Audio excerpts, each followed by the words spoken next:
அனைவருக்கும் வணக்கம். உண்மை செய்திகள் உடனுக்குடன் கிடைக்கணும்னா மறக்காம நம்ம சேனல் நீங்க சப்ஸ்கிரைப் பண்ணி பெல் ஐக்கானையும் சேர்த்து பிரஸ் பண்ணிக்கோங்க. இந்த வீடியோவுக்கு மறக்காம ஒரு லைக் பண்ணிட்டு வீடியோவை தொடர்ந்து முழுமையா பாருங்க. அரசு ஊழியர்களுக்கு சற்று முன் வெளியான அதிர்ச்சி தகவல். ஒன்றிய அரசு ஊழியர்களுக்கு பழைய ஓய்வூதிய திட்டத்தை அமல்படுத்தும் திட்டம் இல்லை. மக்களவையில் அறிவிப்பு. ஒன்றிய அரசு ஊழியர்களுக்கு பழைய ஓய்வூதிய திட்டத்தை அமல்படுத்தும் திட்டம் எதுவும் இல்லை என்று மக்களவையில் மோடி அரசு அறிவித்து உள்ளது.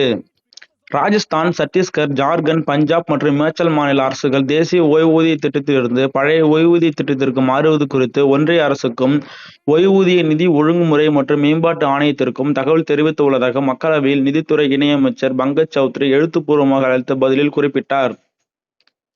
மேலும் அவர் கூறியதாவது, மாநிலங்கள் அடிப்படையில் பழைய ஓய்வூதிய திட்டத்திற்கு மீண்டும் மாறும் எண்ணம் அல்லது அதை அமல்படுத்தும் எண்ணம் ஒன்றிய அரசுக்கு இல்லை.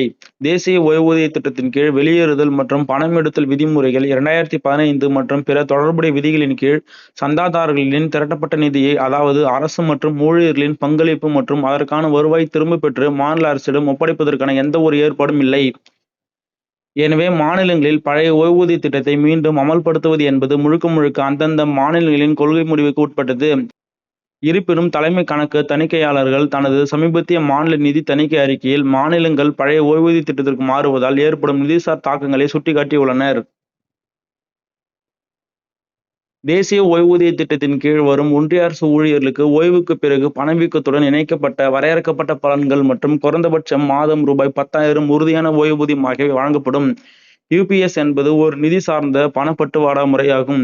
இது பணியாளர்கள் மற்றும் பணியமர்த்துபவர் ஆகிய இரு தரப்பிலிருந்தும் செலுத்தப்படும் பங்களிப்புகளை தொடர்ந்து மற்றும் சரியான நேரத்தில் திரட்டி முதலீடு செய்வதன் மூலம் ஓய்வுக்கு பிறகு உறுதியான மாதாந்திர தொகை வழங்குவதை அடிப்படையாக கொண்டது.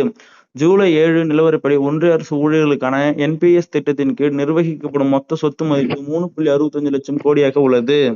அரசின் நிதி பற்றாக்குறை 2021-22 மொத்த உள்நாட்டு உற்பத்தியில் 6.7% 2025-26 4.4% குறைந்துள்ளது. 2026-27 ஆண்டிற்கான வரவு செலவு திட்ட மதிப்பீட்டில் நிதி பற்றாக்குறை ரூ.16,95,768 கோடியாக மதிப்பிடப்பட்டுள்ளது.